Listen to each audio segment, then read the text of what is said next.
Go buy us some coffee, loser." I felt a strong push on my back, almost sending me on an errand. My ex-wife, Michelle, was standing at the entrance, gripping my arm and smirking at me. "Mr. Nichols, that's a job for the rookies." At that moment, the tables were turned by a single remark from the beautiful secretary, who had heard the commotion. "My name is Ryan. I'm turning 42 this year.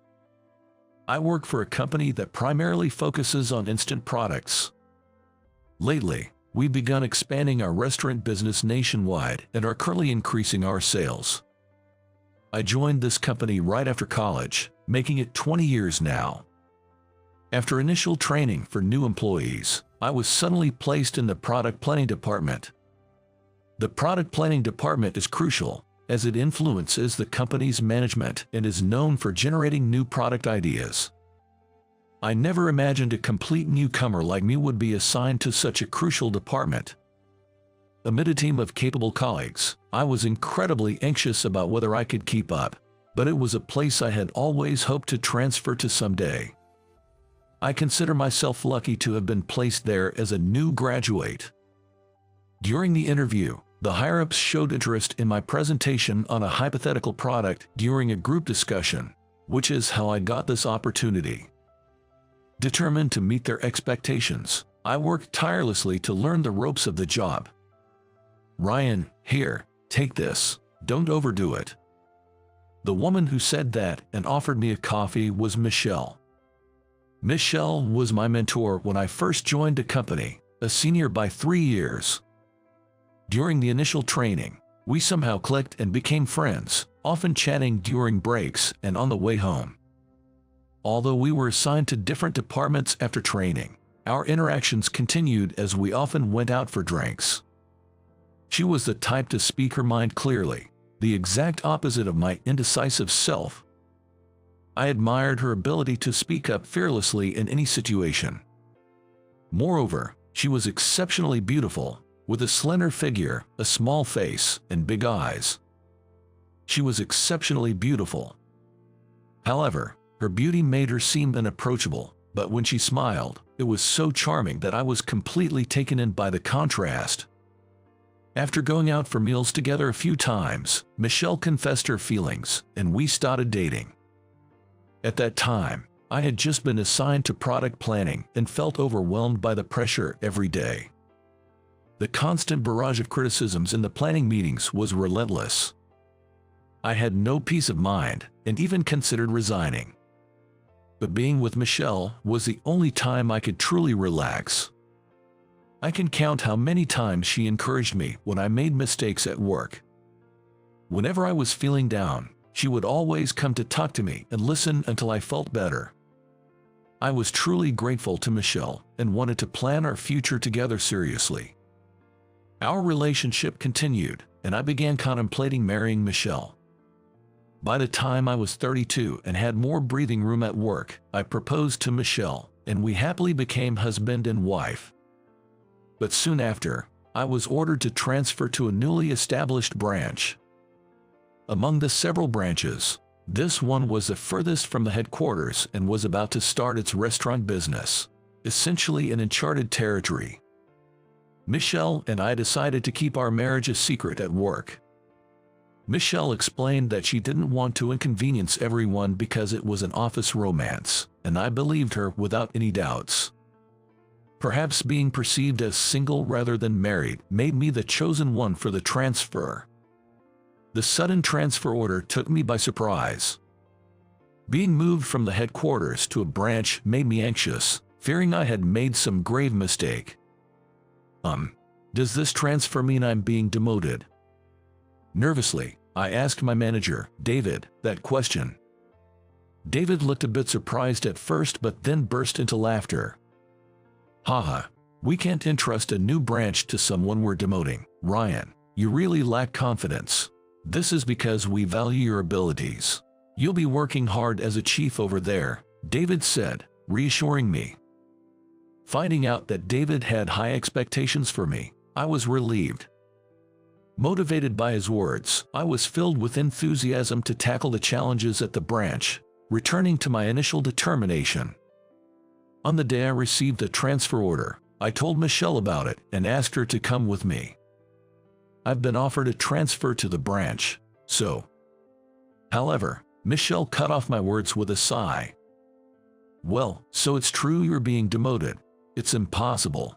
I won't follow you. Let's break up. I was shocked to be rejected and lost for words. Rumors of your transfer were circulating within the company.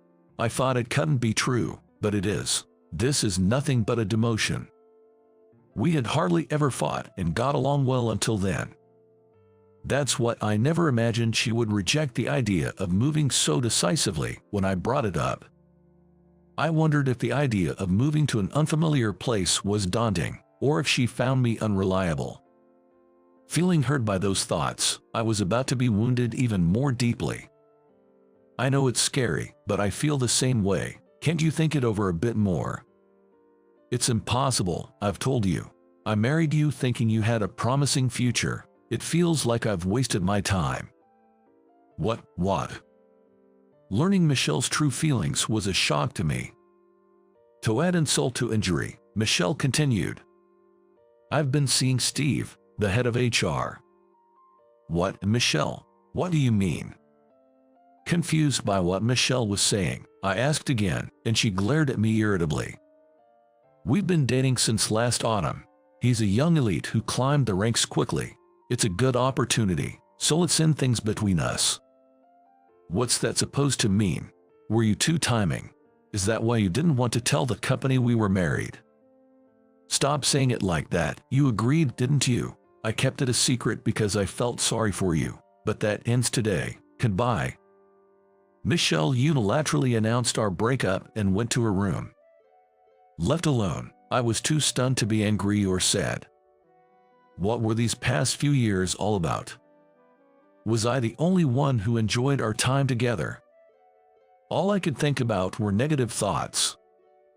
After that, I went to the branch alone and dedicated myself to work. I worked so hard at the new branch that my colleagues were concerned, not just for the company's sake but also to forget Michelle. The company continued to grow, with sales increasing and more branches and subsidiaries being added. I transferred to newly established branches every few years, helping to build their foundations with the local employees. Starting from scratch, learning about management, listening to the local voices, and building a foundation. There were many challenges, but they also brought a sense of accomplishment, allowing both me and the company to grow.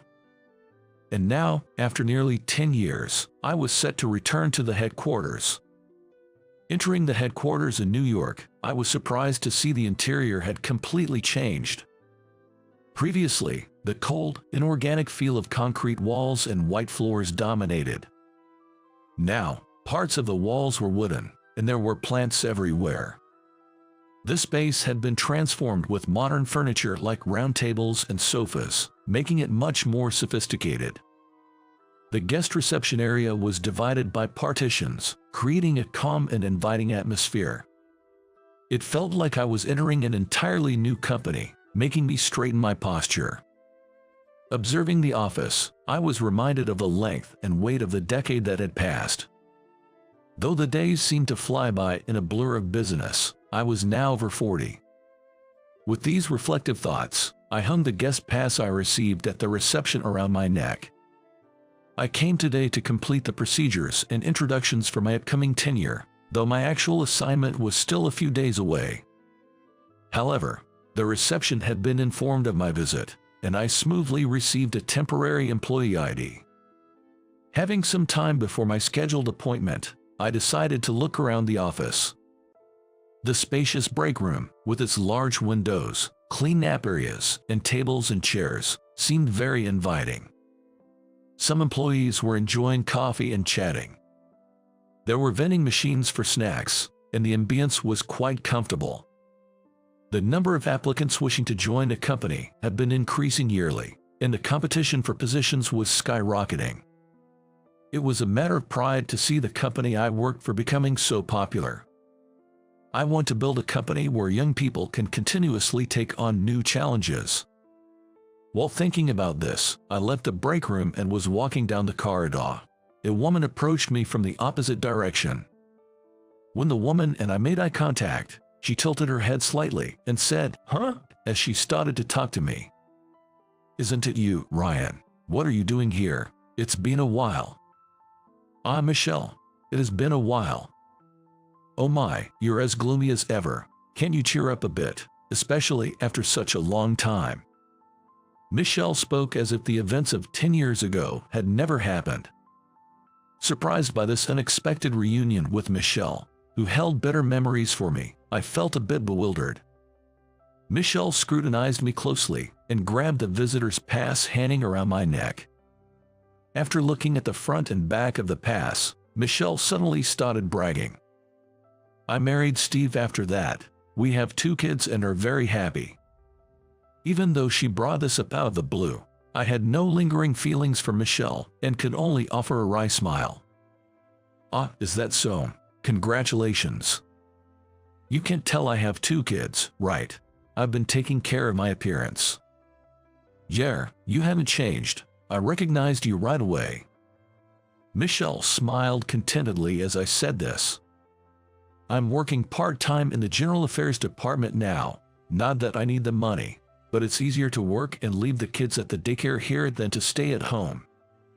"That's good. You seem well." "I am well, unlike you." "Hey, you're wearing a visitor's pass. Are you visiting from somewhere else? On a sales call or something?" Understandably, Michelle didn't know anything about my life after our separation. I explained that I had been working for the company, moving between branches, but Michelle, perhaps because of the visitor's pass, didn't seem to believe me and laughed condescendingly. "There's no need to pretend. Breaking up with you was the right decision. In the end, you couldn't succeed anywhere and had to come back, right? You were always good at complaining." "No, it's really true." "Oh, is the new guy starting today you? Did they say you could come back as long as you started from scratch?" It seemed there was a new recruit expected in her department today. Michelle had completely misunderstood, thinking I was that person. "Did you come early to take a tour of the office? That's commendable." Michelle laughed and patted my back hard as if she had found a good toy. Tired of arguing, I just let her talk go in one ear and out the other. After 10 years, she seemed even harsher, and as I stood there dumbfounded, Michelle suddenly grabbed the edge of my suit. "I'll show you around since I'm your senior. Come with me." "No, I'm just here to greet people." "Stop whining. That's why you were demoted. As a man, you should be more assertive." With an amused expression as if she had found a fun toy, Michelle forcibly dragged me to her department. Well, I had planned to look around the departments anyway. With that thought, I greeted the people working in the department, and some of them looked at me curiously. "There's a perfect job for the new guy. Can you guess what it is?" "Maybe checking the schedule for the day." No, you don't need to do that." According to Michelle, there was a meeting in the afternoon that day, and coffee needed to be prepared. "So, go buy us some coffee, loser," Michelle said, pointing outside the room. You want me to go buy it? Is that my job?" "Of course, it's your role to make sure we can work comfortably. Hurry up, or the managers attending the meeting will arrive." I felt a strong push on my back, almost sending me on an errand. Michelle stood at the entrance with her arms crossed, smirking at me. "You look unsatisfied. I do feel a bit sorry for you, but remember, when you were demoted back then, you said you'd work hard as if you were a new recruit. Shouldn't you do the same now?" "Well, that's true, but..." Realizing that arguing was futile, I was about to reluctantly leave the room. Just then, a familiar woman approached and called out to Michelle from behind. "Hey, Michelle, what are you doing?" Hearing that voice, I remembered it belonged to Lauren, one of Michelle's colleagues. After Michelle explained she was teaching a rookie, Lauren kept glancing back and forth between me and Michelle. "Rookie. Just let it be, whether it's a comeback or whatever. A rookie is a rookie, and we need to get the work done right. Noticing something was off with Loring, a few people from the General Affairs Department gathered around. I'm embarrassed to say, but this guy is my ex-husband. He always did whatever I said, never got angry, just nodded along, a real lack of backbone. And to think, at his age, he's a rookie. The surroundings went silent, with only the sound of someone's footsteps echoing. Then I heard a familiar female voice say, "Excuse me for a moment." Weaving through the crowd was Amanda, who serves as a secretary in this company. "So you were here. I've been looking for you. What are you doing?" As I was about to go shopping, Amanda looked at me as if I were a stranger.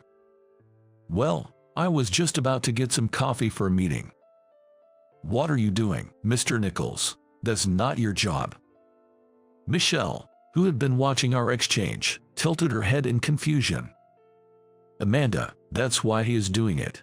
This man is supposed to be a new recruit in the General Affairs Department starting today." After laughing, she still looked puzzled. "Mr. Nichols, whom is she talking about?" "Who else? Probably me." As I tilted my head, Amanda let out a small sigh. "He is the next president of our company. It's absolutely unacceptable to send him on errands." As Amanda pointed me out politely, Michelle just stared, frozen. From behind Michelle, in the crowd, someone said, "Michelle, you really didn't know?" "But it was announced, wasn't it?" "Well, she's been off for a while because her child caught a cold, so she didn't hear about it." Murmurs filled the air among the General Affairs Department staff. Michelle looked back and forth before retreating. What? President, you were kidding, right?" Michelle's voice trembled.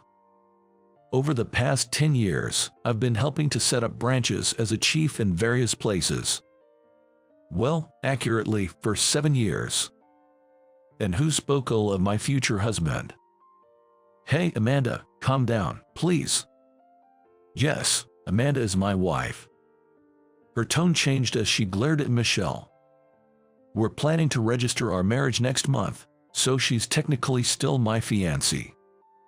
It's been decided that I'll take over as president of this company simultaneously with our marriage registration. I'll ask again, who insulted my future husband?" "What? You're marrying Amanda? I hadn't heard." Michelle was wide-eyed in shock. "In the last 3 years, when I was at the branch, I learned the business under the branch manager and eventually became one too. During that time, I had opportunities to interact with Amanda, the president's daughter. We hit it off over our shared vision to grow the company and started dating. The chairman and the president of this company are father and son. The branch managers were also almost always a family member. However, as the company grew, the limitations of family management began to show. Moreover, there was a big issue of who would take over after the current president, Mr. Smith, whose chronic illness was worsening. Initially, it seemed natural that a family member working at the branch would succeed him. But, having seen my work, the branch managers suggested that I, Amanda's boyfriend, might be a good candidate. Apparently, my background in the management planning department and the fact that the branches I managed as chief had better sales than others were part of the reasons. Amanda had no plans to take over the company, and being the only daughter, it seemed like Mr. Smith had given up hope, but then, he chose me for the role. I was invited to a high-end restaurant I had only seen on TV, where Mr. Smith personally shared this news with me. Traditionally, we've never had a son-in-law take over as president, but we've reached a limit with the current approach. We decided to try bringing in some fresh air. You'll do it, right? I was full of nerves and uncertainty, but somehow managed to muster a yes in response. After hearing my explanation, Michelle was utterly stunned, her mouth wide open. Making the president run errands, huh?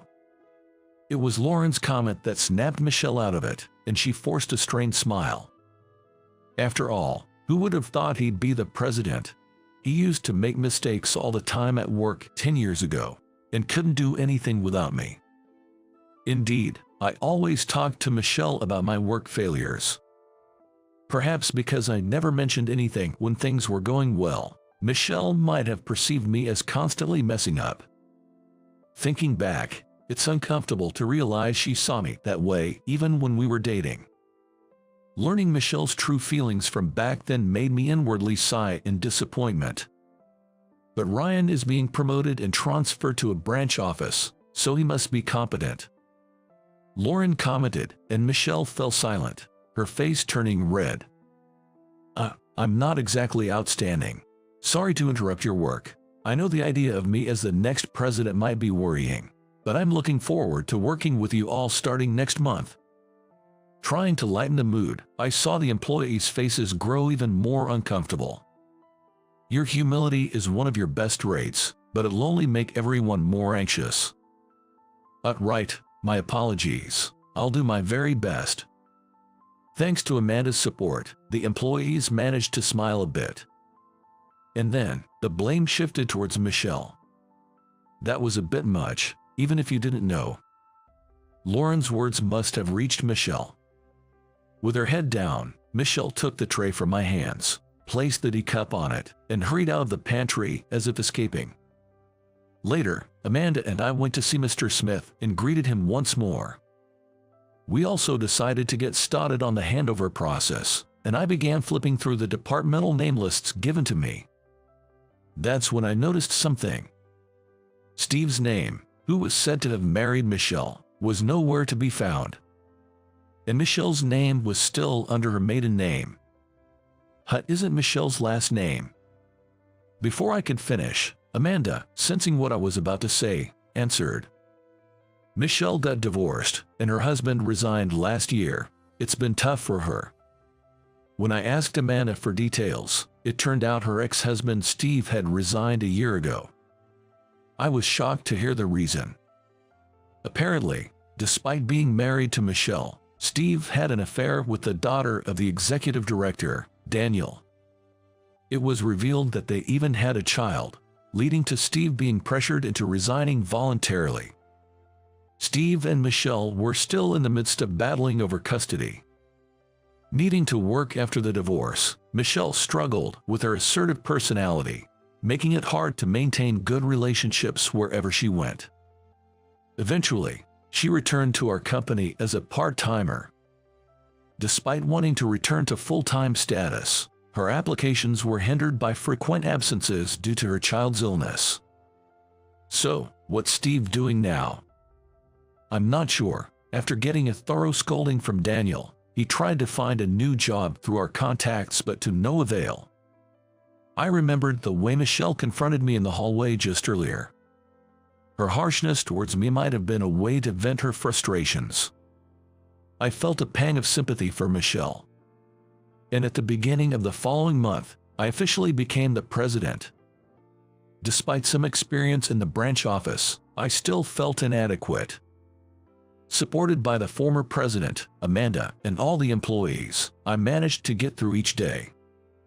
Every time I felt the pressure, I would think back to my old self. Overcoming various challenges, I had gained confidence in myself. I may not be able to do much on my own, but by relying on and being relied upon by those around me, I learned that we could accomplish much more together over the past 10 years. This is my irreplaceable treasure. Right after joining the company, I was thrown into the product planning department, where I learned the ropes in a state of anxiety. When I first transferred to the branch office, I was filled with anxiety every day, having to deliver results in an unfamiliar place among people I had never met before. Many people praised me, but I also received just as many harsh words. I tend to be more anxious than most and lack confidence in myself more than others. Even now, I sometimes doubt whether I'm cut out to be a president. But that's exactly why I've been able to push myself so hard. To overcome my anxiety and gain confidence, maybe it's okay to give myself a little praise from time to time. Looking out the window of the president's office, I found myself thinking these thoughts. About 2 months after becoming president, Amanda told me that Michelle had submitted her resignation. It seems that her divorce from Steve was finalized, and she won custody of their children. However, with a newcomer in the General Affairs Department who had experience, Michelle's path back to full-time employment became even steeper. She would receive child support, but it would still be tough to support 2 children on a part-time salary. So, she decided to take her children and move back to her parents' house out of state.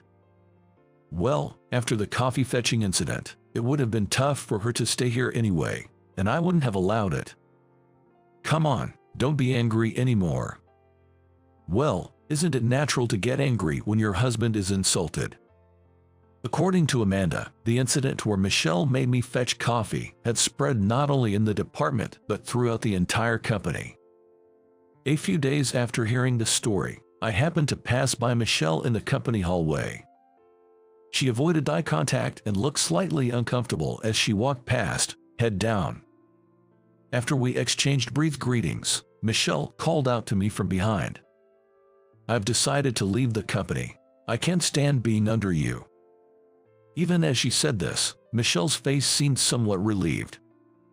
"I received your resignation this morning. It must have been tough. What will you do now? Why don't you worry about yourself before worrying about me?" Michelle said that and ran down the hallway, returning with a small paper bag. She handed me the bag as if pushing it onto me. Inside was a box of confectionery. "I've been handing these out as a farewell gesture. There was one left, so give it to Amanda." "So it's the leftovers, huh? Well, thanks anyway. You've heard about it, haven't you?" "Well, yeah." I understood she was referring to Steve, but I didn't know how to respond. Seeing my reaction, Michelle smiled faintly.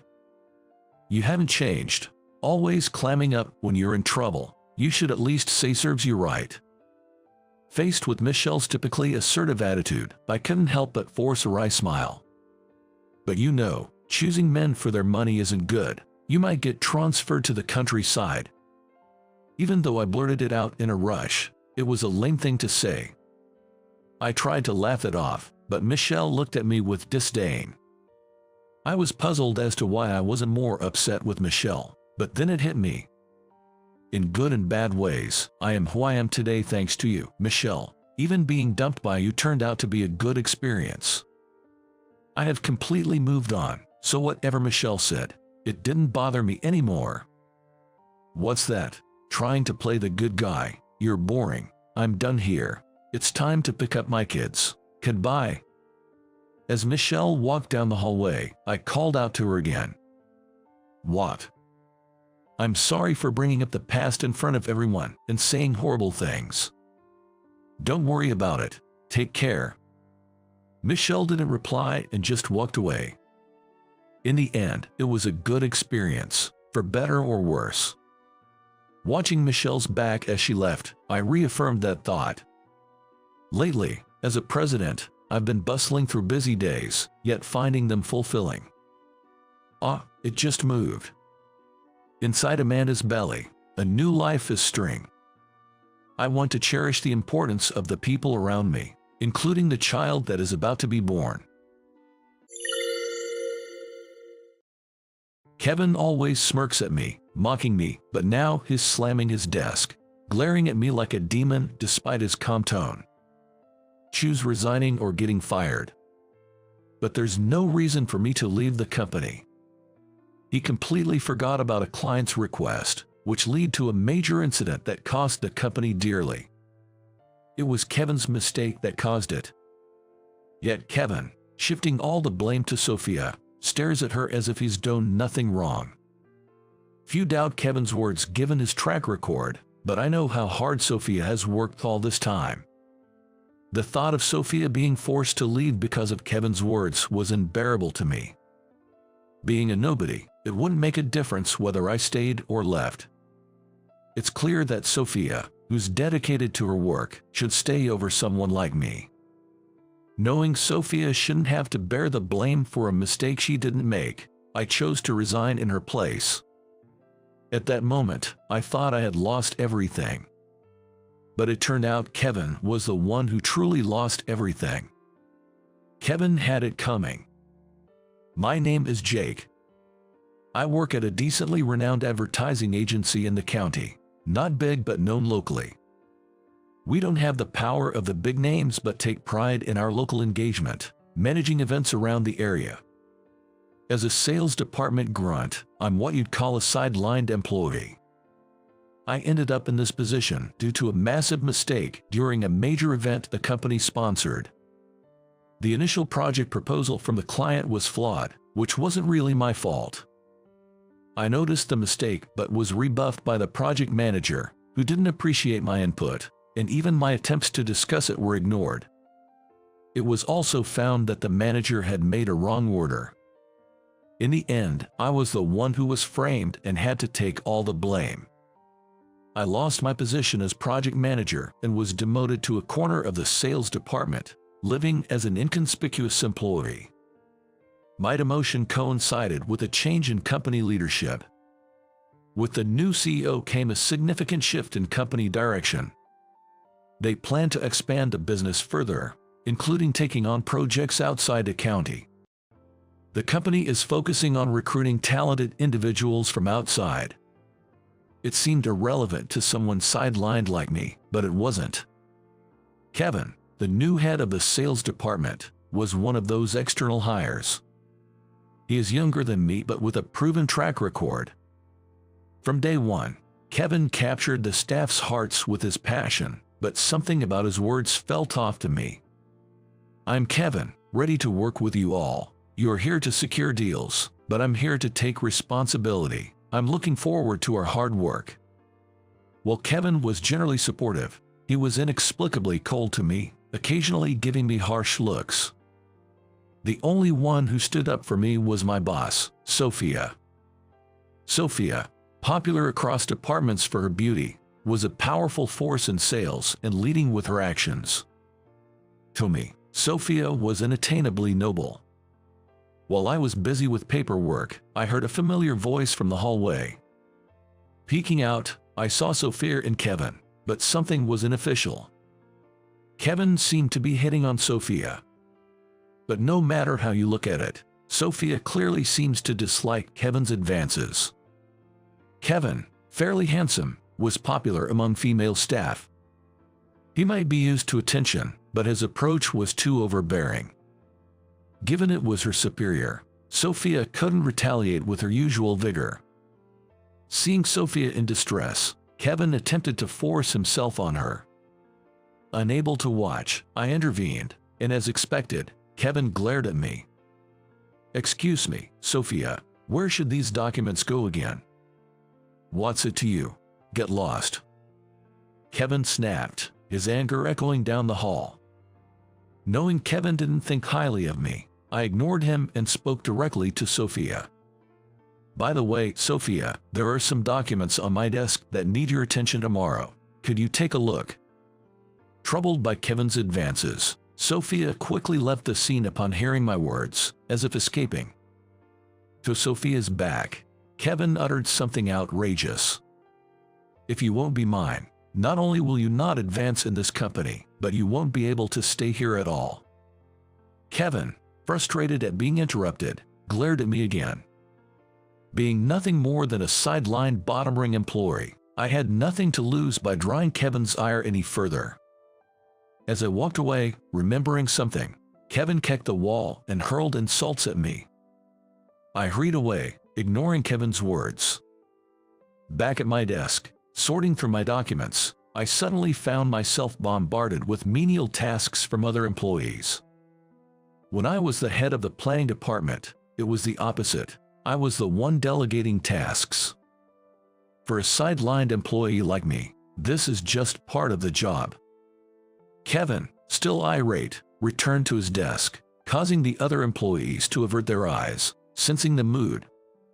Kevin appeared to be staring at his computer sulkily, but it was clear he wasn't doing any real work.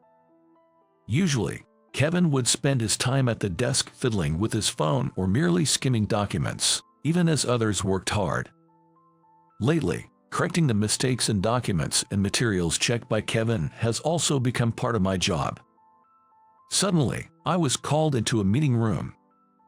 Worried that I had made a mistake, I was surprised to find Sophia had summoned me. Then, Sophia told me she wanted me to handle the new project. Grateful, yet doubtful of my capability as a sidelined employee, I asked if she was sure. "Jake, I'm well aware of your work. Your attention to detail and reliability surpasses others," she assured. I felt exhilarated about being entrusted with significant work again, but also anxious about having Kevin review the materials. Days later, I nervously showed Kevin the completed materials, but he only smirked and seemed unusually pleased. On the day of the presentation, I arrived at the client's company alone, fully prepared. Right before the start, Kevin unexpectedly showed up, even though he had no involvement in this project. With a sales smile, Kevin pushed me aside and confidently began a presentation. The materials he presented were modified versions of my work. However, the additions and revisions made by Kevin were off-topic and filled with budgeting errors, completely misaligned with the project. Despite the barrage of questions from the client, Kevin, without panicking, presented the original materials I had prepared as an alternative. Kevin even apologized, claiming the flawed materials were prepared by me.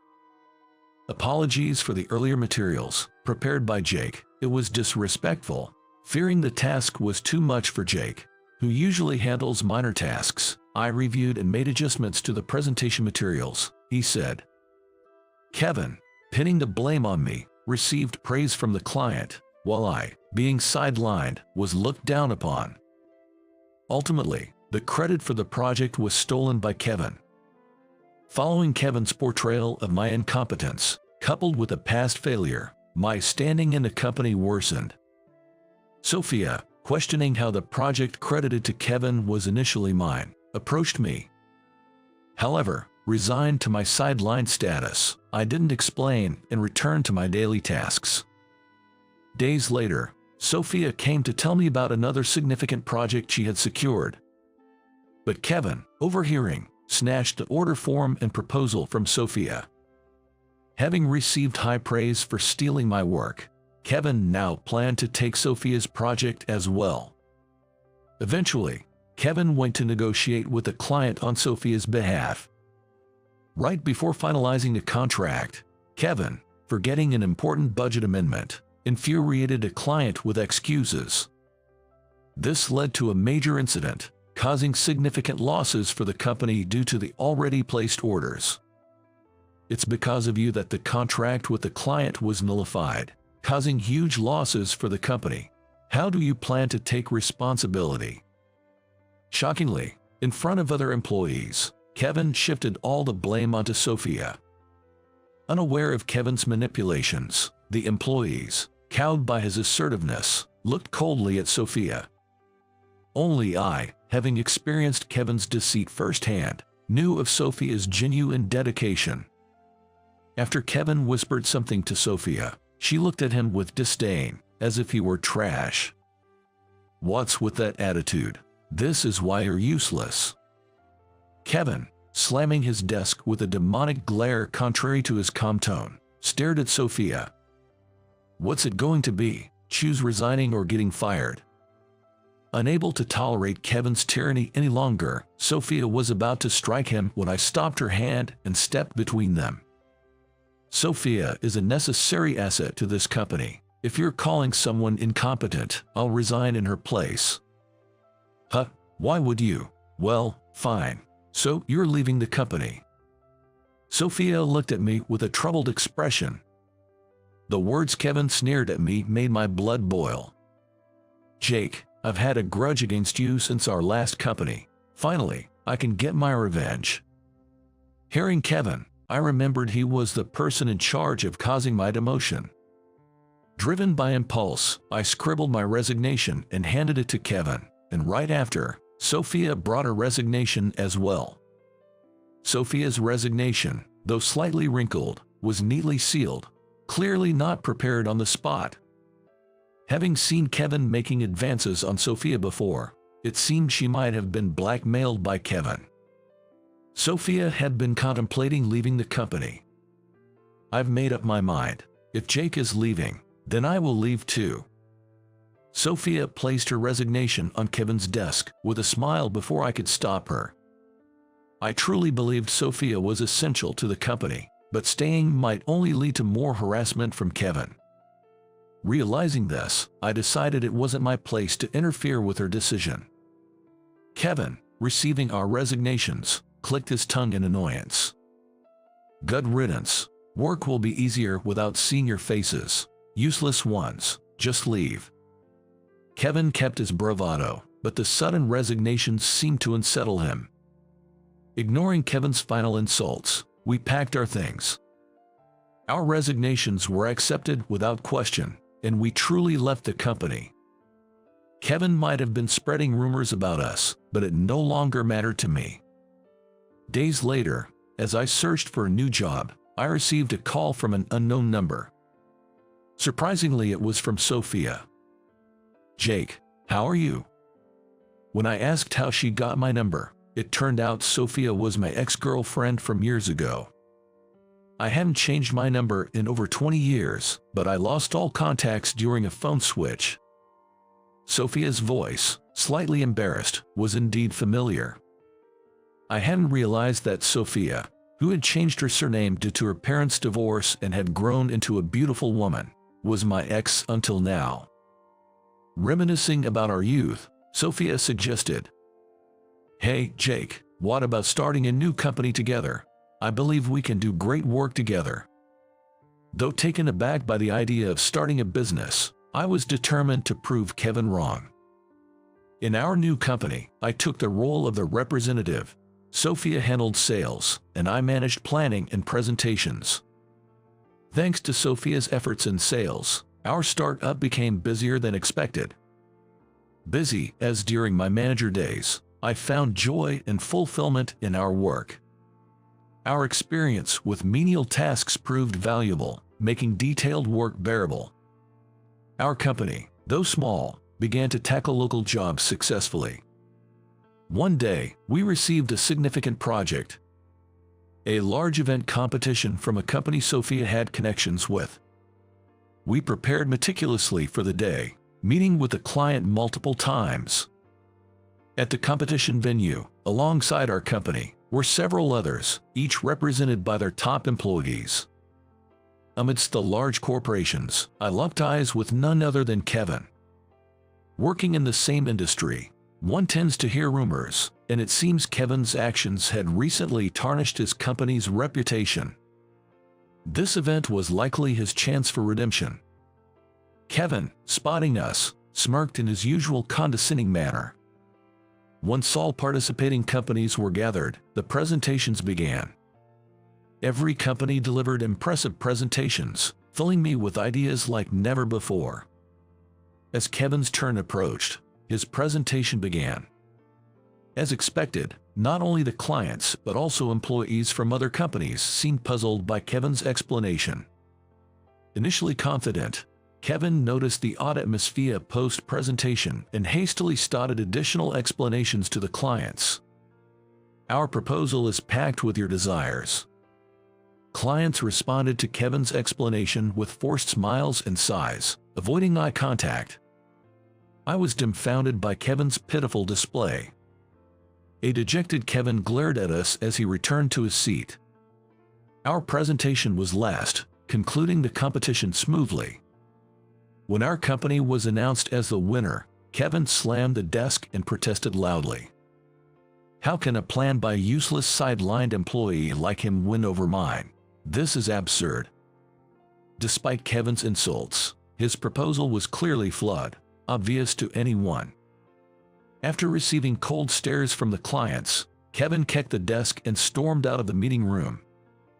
As we were about to leave after finalizing the contract with the client, Kevin was waiting at the exit, glaring at us. And then, with his face red with irritation, Kevin started berating us fiercely. "You've made a fool of me. How will you take responsibility? A no-name company like yours should be crushed by mine." But Kevin didn't tone that company. I sighed at Kevin's one-sided rant and explained the competition's real purpose. "Kevin, this project was pretty much decided for our company from the start, but due to its scale, a competition was necessary for appearances. That's impossible. There's no way your small company could beat mine in scale. Didn't you realize other companies knew this and brought proposals for future consideration? After hearing my explanation, Kevin still seemed not to understand, glaring at me with a puzzled expression. It appears that Kevin, not grasping the situation, had been under the impression that this would be his moment of glory. His belief in winning with such a proposal was delusional. Kevin, unable to contain his anger, continued hurling insults at us. Your success is thanks to me. You're deluded if you think you can handle big projects. As we wondered how to respond, a woman appeared. The woman approaching Kevin with a smile. It caused him to turn pale and flee the scene. She briefly greeted us before following Kevin. We never saw Kevin again. I heard rumors that Kevin had quit his previous job to escape a stalker.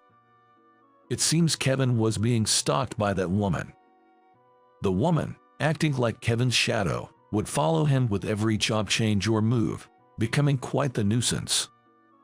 However, Kevin himself was to blame for the situation. She had been wooed by Kevin at a former workplace, leading to a romantic relationship. Their breakup turned complicated, resulting in her becoming Kevin's stalker. Kevin, always boasting about his achievements, actually took credit for others' work, proving to be an incompetent employee. His dismissal was due to continuous poor performance despite being a manager, but with most of his career issues stemming from problematic relationships with women. Reports from co-workers suspicious of Kevin's lack of work led to the uncovering of his true nature. In the end, Kevin's downfall could be described as self-inflicted. Our company continued to grow, increasing both workload and performance. As the company expanded, my relationship with Sophia also deepened. Sophia, once hesitant about marriage due to a previous divorce, agreed to marry me after our shared experiences starting the company. With the increase in work, we needed to hire more staff. Then leading to the surprising application from Kevin's stalker. Michelle, Kevin's stalker, had an impressive resume with achievements that exceeded expectations. Despite the condition of hiring Kevin too, Michelle's capabilities made us reluctantly agree. Kevin, tarnished by bad industry rumors, was struggling to find employment. Moved by Michelle's persistent support, he conceded and they got married. Michelle's work performance was surprisingly excellent, making it a mystery why she was so infatuated with Kevin. Kevin, who used to manipulate people and steal co-workers' efforts, is now relegated to menial tasks as a sidelined employee. His married life seems to be under Michelle's firm control. With the addition of such a unique employee, our company continued to grow and become busier. Partly thanks to Kevin. This turn of events, unimaginable during my days as a sidelined employee, is all thanks to Sophia's encouragement to start the business. I am determined to cherish both the company and Sophia moving forward. Idiots like you make me cry. Just quit if you're at the bottom. Saying that, my female boss Ashley reported an error I had nothing to do with to Mr. Wilson, the CEO, pinning the blame on me. I was handed my termination notice and felt anxious about my future. Finding a job as a middle school graduate seemed next to impossible. Then, a few days later, I received a call from Ashley, the very person who had framed me. My name is Michael. I work in sales at a food manufacturing company. I've been with this company since graduating from middle school and am about to celebrate my 10th year of working next year. In an era where even high school graduates can feel insecure about their educational background, there was a reason I chose to work instead of going to high school. I lost my parents in an unexpected accident when I was in the 3rd grade. I have a younger sister, and following that incident, we were both taken in by my aunt, my mother's sister, and her husband. However, my sister Emily and I frankly disliked our aunt and uncle. because they disliked us. After our parents passed away, there was a discussion about who would take us in. Since my father had no siblings and his parents were also deceased, it naturally fell to my mother's side of the family. My maternal grandparents were set to enter a nursing home, so it was decided that my mother's only sister, our aunt, and her husband would take us in. While my aunt and uncle mourned my mother's death, they did not pity us. Moreover, on the way to their house, they told us in the car, "Just so you know, we really don't want to take care of you. Don't expect to live as freely as before." While my sister was still in kindergarten and might not have understood these words, I was already in the 3rd grade and old enough to grasp their meaning. True to their word, the treatment we received was completely different from their biological son, Jack. We never got birthday presents as a matter of course, not even a cake. For Christmas, while Jack received expensive gifts like gaming consoles every year, Emily and I only got a notebook and a few pencils. I was aware that the fact that their biological son would be favored, but my sister, who had just started elementary school, was visibly shocked. Then my aunt said, "What? Got a complaint? Be thankful for what you get, you freeloaders." Being called freeloaders after losing our parents and being taken in by our grandmother, who was at least related by blood, was truly hurtful. At times like these, my heart ached so much I felt like crying. My sister Emily endured these tough times well, but occasionally she couldn't hold back her tears, always making sure our aunt didn't see her cry. I just wanted to somehow save my sister. With that thought, I made up my mind one day in my 2nd year of middle school. "Emily, once I graduate middle school, I'll start working. Then we can leave this house next year. Just hang in there a little longer." And so came my 3rd year of middle school. I called my aunt and uncle to the living room and shared the promise I had made with Emily. "I've decided to start working after graduation, but you two are the only family I can rely on, so I'd like to ask for your consent and to be my guarantors," I pleaded earnestly. Their response came quickly. "Fine, that's the least we can do. Take your sister with you. It'll be a relief for us to have you both out of the house." Though their consent was laced with sarcasm, I was relieved they agreed. Afterward, with the help of Mr. Riley, a teacher at school, I started searching the job. Being a 15-year-old middle school graduate, I didn't have many job options, but I couldn't compromise on salary because I needed to support Emily. The job hunt was challenging, but by focusing on sales positions where I could earn incentives based on the number of contracts, I managed to land just one interview. I approached that interview as if my life depended on it, and my passion must have come through because I was offered the job. It was tough, but finally, we could escape those hellish days. Emily was thrilled. I even informed my aunt and uncle about the job offer, but all they did was scoff, saying, "I can't believe there's a company that would hire someone like you."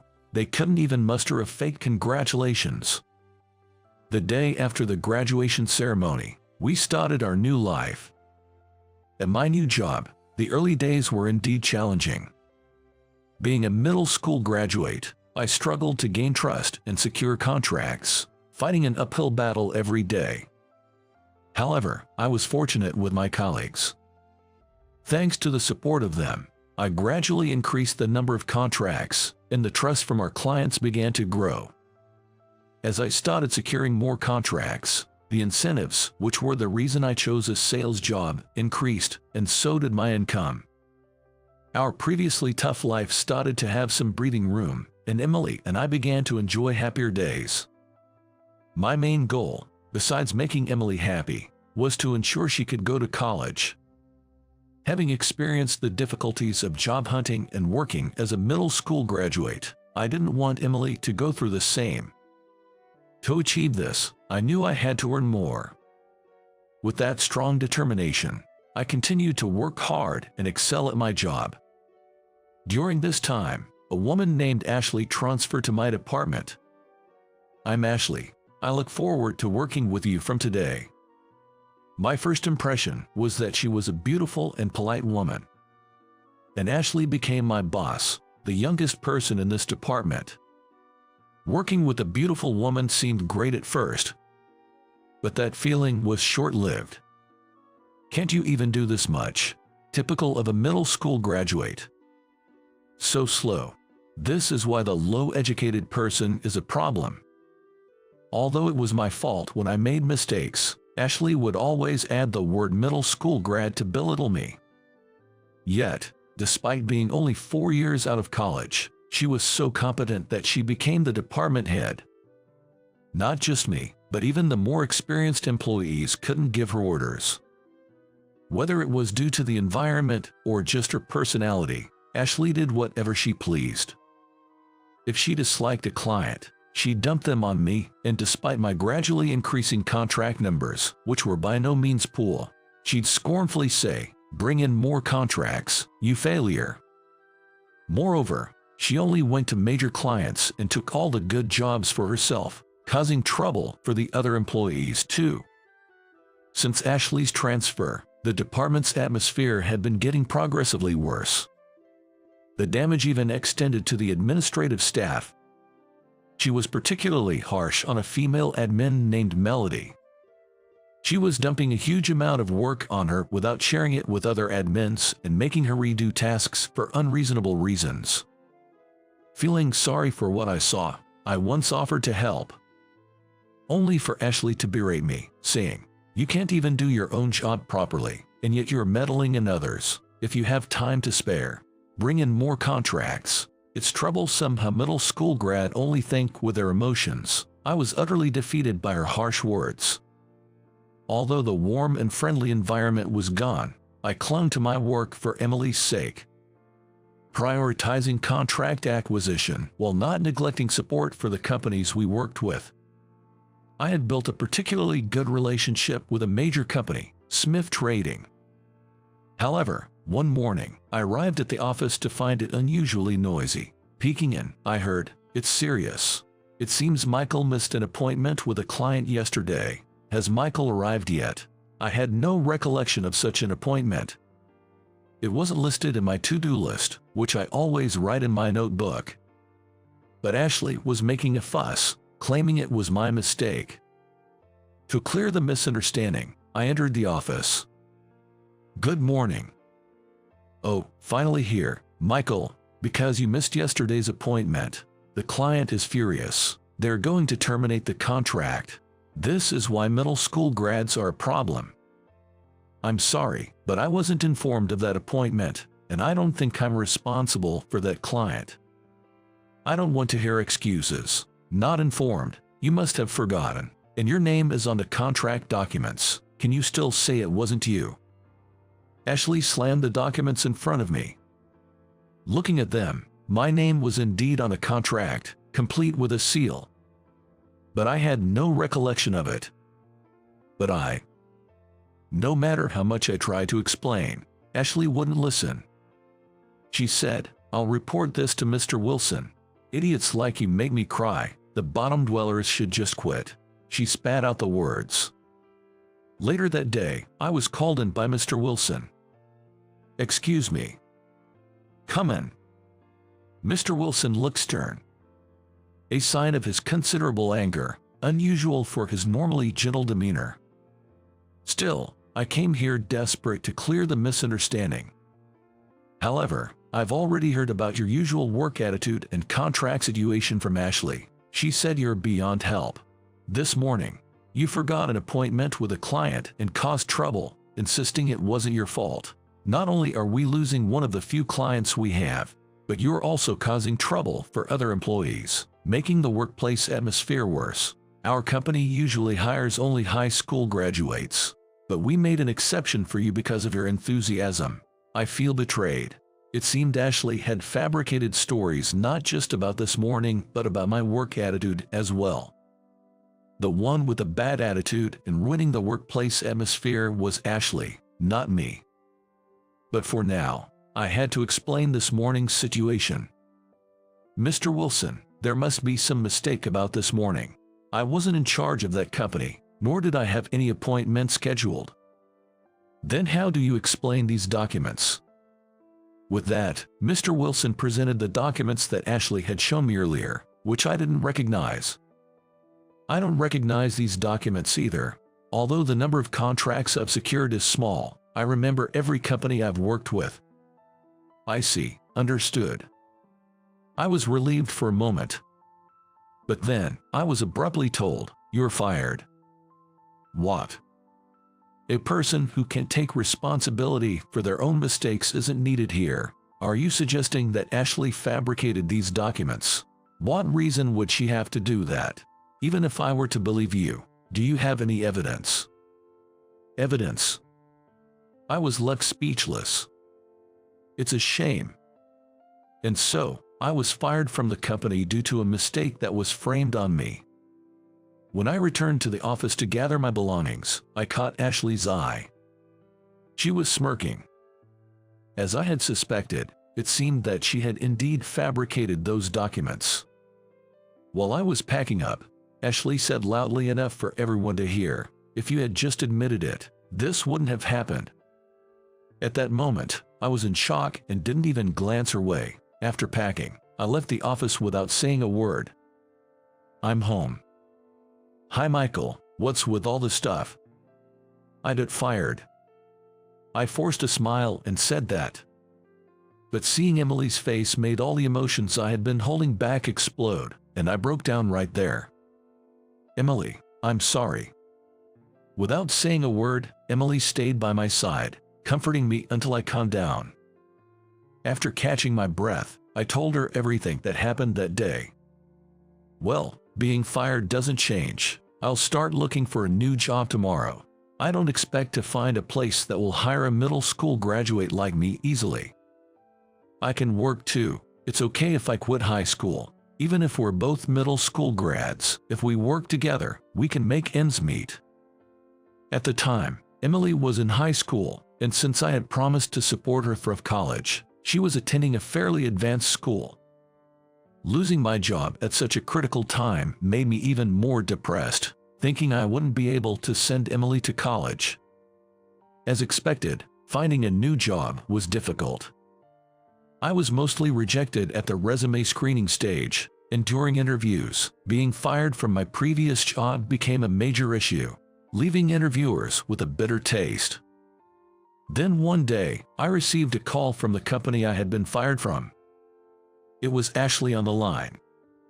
"What can I do for you?" "Michael, are you okay right now? I need you to come to the office immediately." Ashley's voice was weak, and even through the phone, I could tell she was exhausted. I hesitated, but then I remembered I hadn't said goodbye to the colleagues who had looked after me. Thinking of it as a chance to do so, I decided to go to the office. Upon arrival, the receptionist Melody told me to go to the CEO's office. "Excuse me." Inside were Mr. Wilson, Ashley, and a distinguished-looking man who was clearly someone important. "Thank you for coming. This is Mr. Johnson, CEO of Smith Trading." Smith Trading was the company I had good relations with. But it was my first time meeting Mr. Johnson, so I hadn't recognized him. "I see. My apologies. I'm Michael, and I was in charge until recently. Mr. Johnson came here wanting to cancel the contract if you weren't in charge anymore." "I see, but I'm no longer with the company." Then Mr. Johnson, who had been silent until now, finally spoke up. "Your father, Ken, worked tirelessly for us and single-handedly turned our struggling company around. We were shocked to hear of his tragic accident. When I found out that you were in charge of our account, I was truly surprised." "How did you know about me?" "It's because your father, Ken, often boasted about you and your sister while he was alive. He would talk about how his son, Michael, won first place in the race at the sports festival, for example. So, every time I remembered Ken, I would wonder how you and your sister were doing after losing your parents. That's when I heard you had been fired, and I came to find out why. Our contact at your company spoke very highly of you, which made me even more curious. I've heard some details from Mr. Wilson, but I wanted to hear it from you as well."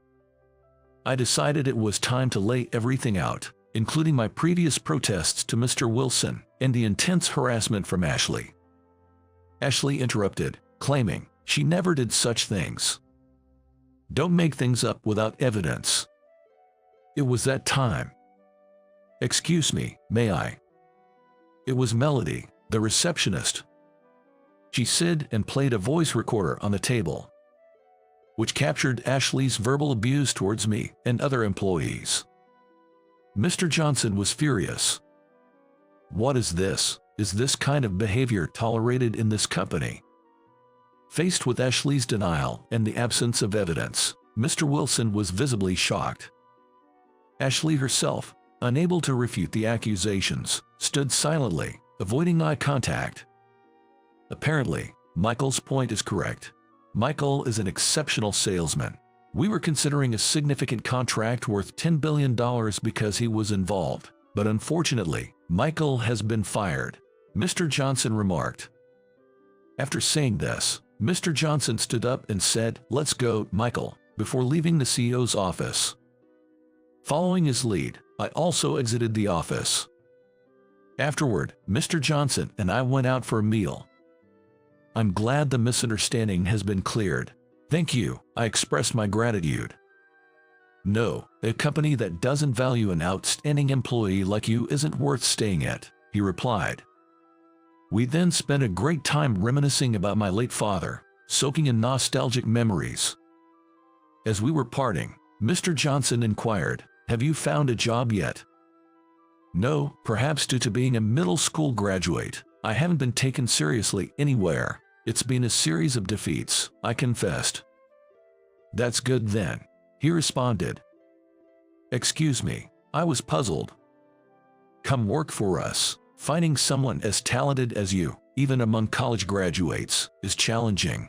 I'd like you to contribute to our company, just like your father Ken did, Mr. Johnson offered.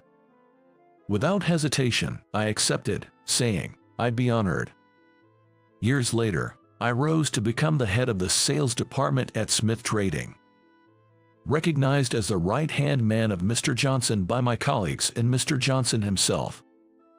As for Ashley, she was fired due to the harassment coming to light and the lost contract with Smith Trading. She's now starting from scratch in a new job. Although the workplace atmosphere has stabilized, it soon faced management difficulties due to a culture that tolerated poor work attitudes like Ashley's. It leading to its eventual bankruptcy for layoffs, resignations, and job changes. I take pride in the achievements I've made for my abilities, not my educational background. Working at Smith Trading has been incredibly enjoyable. Moreover, I achieved my initial goal of supporting my sister Emily through college, and we continue to live happily together. This societal disparity based on education, that remains unchanged. However, there is one unchanging truth. It is that effort can change one's life. Dedication doesn't require educational credentials. Believing in oneself and persistently striving towards goals will undoubtedly open new paths. Even if faced with ridicule or the urge to give up, taking one more step forward can lead your life in a better direction. My name is Jake, a 43-year-old single man. There's a reason why I'm still single at this age. It's because I'm too busy with work. So, I didn't have time to get a girlfriend, and I just ended up coming home exhausted from work every day. Just when I was thinking my daily grind had no excitement, I got a message from an old classmate who also remains single at 43. His name is Noah. Noah went to the same middle school as I did, and he was incredibly smart, going on to one of the top high schools in the state. After that, he apparently went to the Ivy League. Maybe that's why, but he always seemed condescending in his Facebook posts. Hey, we're having a mixer with us single guys in our 40s and some cute girls, so come join us. Well, you'll just be there to make us look better, though. For a moment, I thought to myself, who is this guy? But I decided to join the mixer, thinking there might be hope. For someone like me who doesn't have a girlfriend, a mixer is a great opportunity. If I find a girlfriend there, maybe I could even get married. I knew I was getting into late marriage territory, but I still wanted to get married and build a warm family. So, I headed to the stylish bar on the appointed day. Even though it was a bar, it was a bit on the pricier side, with an atmosphere that women would like. Wow, this is the place for tonight, right? Definitely looks like something women would like. Stylish exterior, and might even be a hidden gem. Hope I meet someone I click with.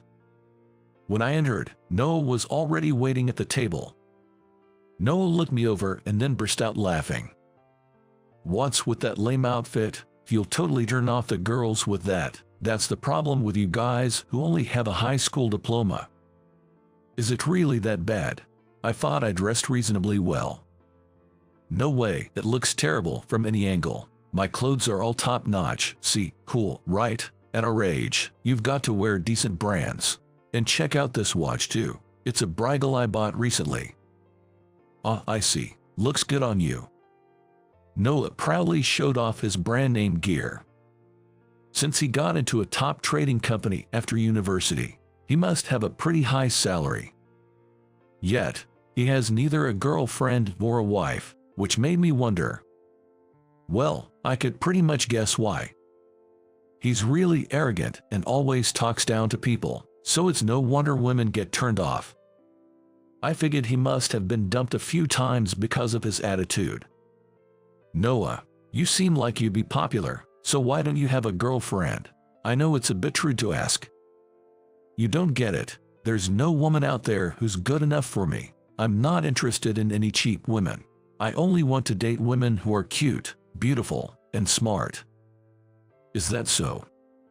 But the girls coming today are definitely worth looking forward to. They all have college degrees and good jobs, so they seem promising.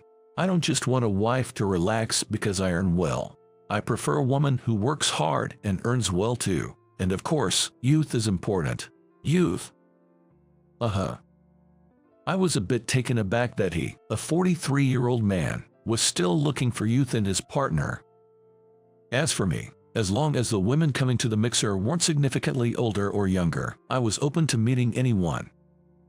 I mean, if I'm 43 and she's 70, we probably wouldn't have much in common and I'd be worried about our future. On the other hand, if she's too young, like 20, it might feel like I'm with a child.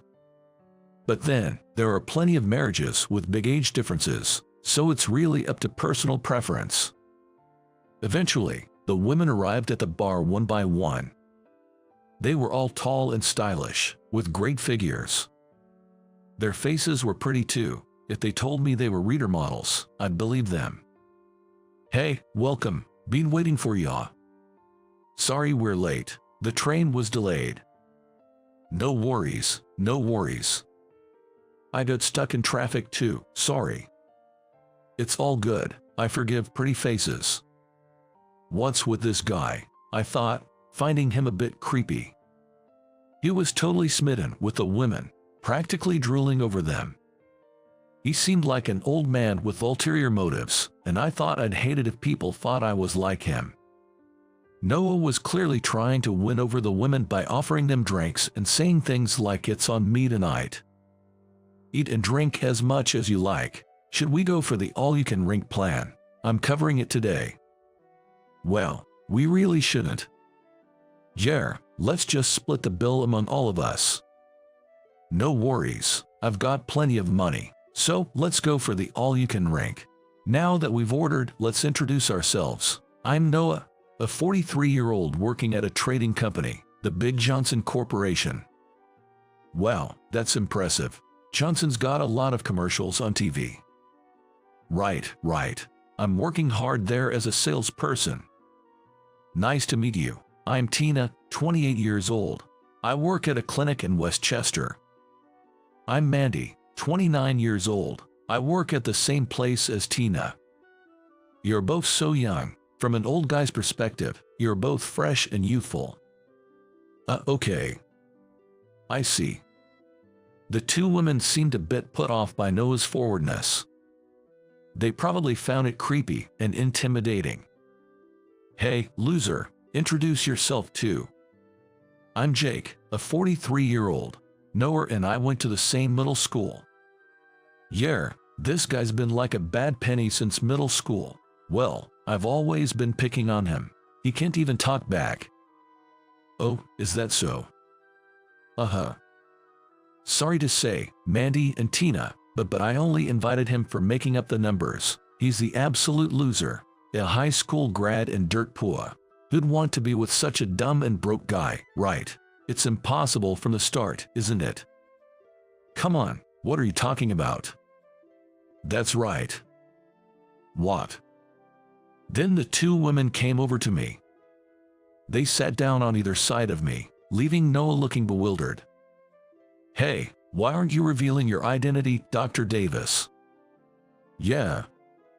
I'm sorry, I didn't expect you two to be here. Come on, I was so surprised. I was wondering how long I should keep quiet. Jer, we heard rumors that you were married, so we thought we shouldn't say anything. I'm not married, I'm single. Really? Was the story about you taking off your ring for work a lie? That was just a silly rumor someone started. As we were talking, Noah looked over in surprise. Then he opened his mouth in shock and said in a low voice, "What do you mean by Dr. Davis?" Because he's the director of the clinic where we work. What? He runs a pediatric clinic in Westchester, right? That's right, Noah, I'm a doctor. Wait, how are you a doctor? Weren't you just a high school grad who became a part-time worker? True, I was pretty bad at school and only went to a lower-tier high school. After failing college entrance exams, I wasn't a part-time worker. I was attending a prep school. What? I really wanted to get into medical school. Remember how my younger brother was always sick and in and out of the hospital? Well, he's doing fine now, but I wanted to become a pediatrician. So, it was just a rumor. You might have thought I was always free, but I wasn't. I was busy studying. Even my high school teachers laughed at me when I said I wanted to go to medical school because I was such a poor student.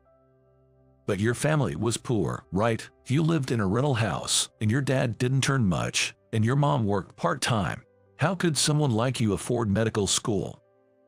That's why I went to J Medical University, where the tuition was practically free. After graduating, I had to work in an underserved area for a few years. In fact, I worked on an island.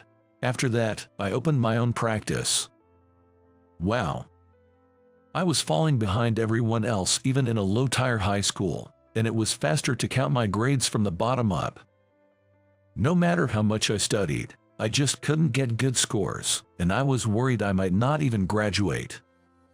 I just didn't know how to study effectively. But I had a dream. I wanted to become a doctor and save many children.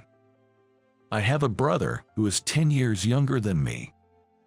He has been frail since birth, suffering from conditions like asthma, which led to numerous hospitalizations. Growing up seeing my brother like that made me want to become a pediatrician and help lots of children. However, our family was very poor, so there was no way I could even dream of attending university, let alone medical school. That's why I looked for a university where the tuition fees would be as low as possible. J Medical University was one of them.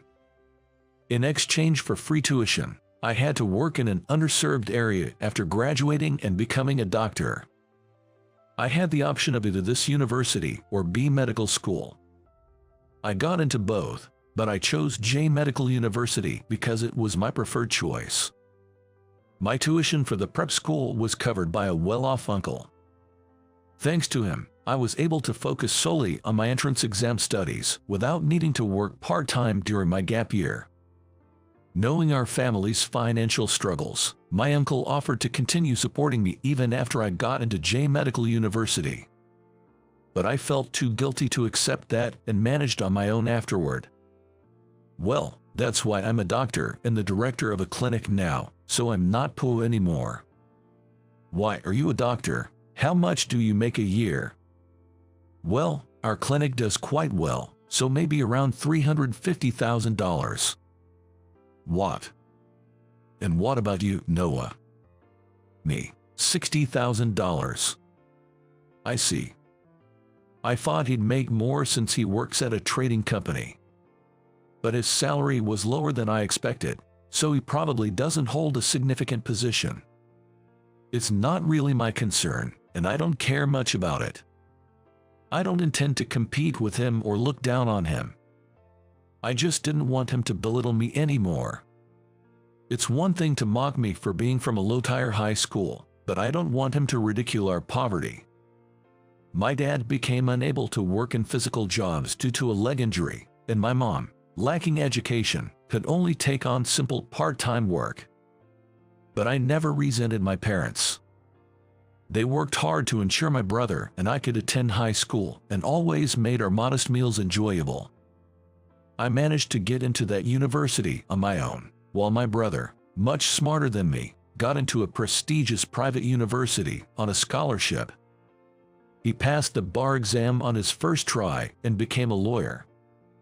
Now, his asthma has cleared up, and his allergies have mostly subsided. He's living a healthy life. Seeing my brother, who was once so frail, working hard motivates me to do my best too. Noah, what's wrong? You're looking a bit pale. Yeah, haven't you been drinking too much? You've been downing drinks. I'm fine. Really, but you're pale as a ghost. If you're feeling unwell, just let us know. We're nurses, after all. That's right. Maybe, I'd like you two to hold my hand. Just kidding. What? What did you say? And maybe a lap pillow or a back pad would be nice too. Ack, that's the worst. That's creepy. Really?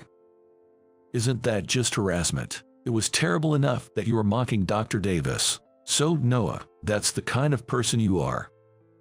Exactly. Were you looking at us with that kind of perspective? That's creepy. We don't want to be here anymore. I'm really sorry you both had to go through this after coming here. It's not your fault, don't worry. We were just asked to come by a friend who knows Noah. Yes, it's not your fault. Mandy, Tina.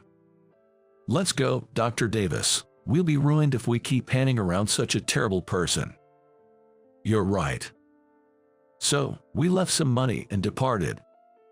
Noah had insisted on covering everything to show off, but we didn't want to leave a bad taste by letting him pay, so we paid for our own shares.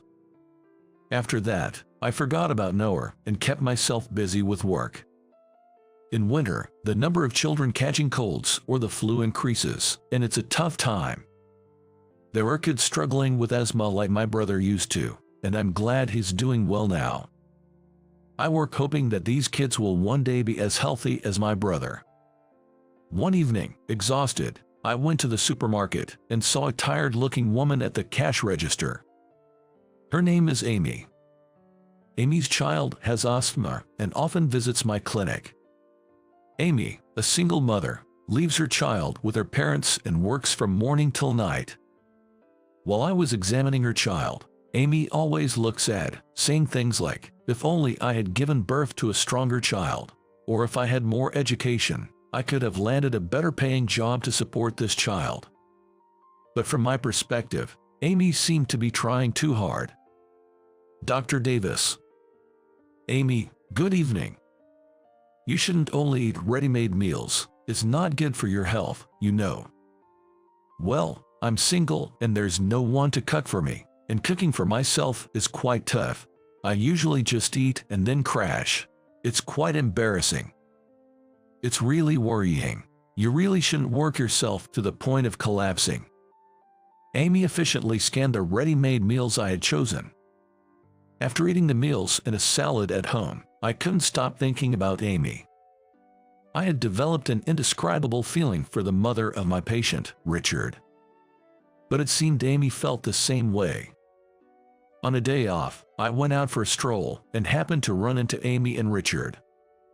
They ran towards me, hand in hand, looking very close. "Are you out for a walk too, Dr. Davis?" "Yes, I've been feeling quite out of shape, so I was thinking of walking a bit further today." "Why don't you walk with us? Richard has been getting stronger recently and seems to enjoy walks. It's all thanks to you, Doctor." No, I haven't done anything. It's all because of you and Richard being so diligent. Good job, Richard. Richard smiled at me brightly. I couldn't help but think how wonderful it would be if such a cute child were my own son. After that, Amy, Richard, and I would often meet for walks. It was as if we had agreed to be out at 10 a.m. on our days off. Then, Amy told me her feelings. I was so shocked that I froze. I've always admired you, Dr. Davis. I've never felt this way before. Really? I could only offer a weak response. I was happy to be admired, but I wondered if it was right for a doctor and his patient's mother to have such feelings. There was nothing improper about it, nor was it legally forbidden. But what would Richard think if he found out? Could a 5-year-old like Richard understand our feelings? Maybe not, but children are often more perceptive than we think. I want to be of help to you, Dr. Davis. My ex-husband was very scary, and I couldn't talk back to him. But you're very kind, and I feel like I can be with you forever. So, would you consider a relationship with marriage in mind with me? I'm sorry for a woman of no particular education like me to ask this. No way, Amy. The truth is, I've been thinking about you all this time too. I've struggled for a long time wondering if it's okay for me to have these feelings, but I'm tired of suppressing my emotions. I want to be with you. Amy. Dr. Davis. So, with pleasure. I never had a girlfriend before. I wasn't popular in high school, and during my gap year, I was too busy with entrance exam studies to even think about romance. Then, in college, I was overwhelmed by the sheer amount of studying, leaving no room for a relationship. Working in a rural area, there were hardly any young people around, making it impossible to find a partner. Since returning and starting my own clinic, I've been too busy to even consider dating, just getting through each day. But I realized those were just excuses. Even people who are busy with work manage to have fulfilling personal lives. I find my job rewarding and don't think it's uninteresting or unenjoyable. But I still want to enrich my private life. I owe it to my brother, who's always worried about me, to show him that I'm enjoying my personal life too. Above all, I decided I didn't want this kind of life. Becoming a doctor was great, but I wanted to enrich my private life and have more enjoyable days. I want to walk for life with Amy. Lately, I've come to think of Richard as my own child, and I want to make him happy. I want to give my elderly parents peace of mind. My emotions were a whirlwind, and I found myself crying. After that, Amy and I started dating seriously and got married. Amy became my wife, and Richard became my son. At our wedding, our parents and my brother were delighted. Mom, everything is delicious today. Really, I made it lighter for Dad's health, but I'm glad it's okay. Yeah, I used to eat only heavily flavored dishes and eat out, so this is a refreshing change. Delicious, right, Richard? Richard, who loves potatoes, had seconds of the meat and potatoes. He used to be frail, but he's gotten much stronger recently, so he doesn't need to visit the clinic as often. I wonder if I'm doing anything beneficial for the children. I achieved my dream of becoming a doctor, which seemed impossible before. And now I have such a warm family. It was a late marriage, but that didn't matter to me. But I'm not sure if I'll be healthy when Richard grows up. I'm busy, and I might suddenly pass away. But my wife takes care of me, and I'm also exercising to stay as healthy and live as long as possible. Richard is currently obsessed with baseball, so I bought him a complete set of equipment, and we play together. He wanted an adult glove, so I got it for him. He begged for his favorite one he found in the store. He wants to be a professional baseball player in the future, so I want to be healthy until his dream comes true. Time flew by quickly. Richard is doing great in his high school baseball team. He joined a strong baseball school and even made it to state championship. I couldn't be there because of work, but my wife went to support him. And they won the championship. I was so proud of Richard. And I'm grateful to my wife, who has supported Richard and me all this time. She wakes up early every day to make lunch and thinks about our health. I'm motivated to work even harder for my family. By the way, Tina and Mandy, who were at the mixer that time, are also married with children. They're still working at the clinic, part-time, but they're reliable colleagues. As for Noah, who always made fun of me, he got into trouble for harassing a young girl at his company, leading to a serious incident and getting fired. I wonder what he did to end up like that, but it must have been pretty bad. Well, Noah doesn't matter anymore. All I have to do is keep working hard for my family.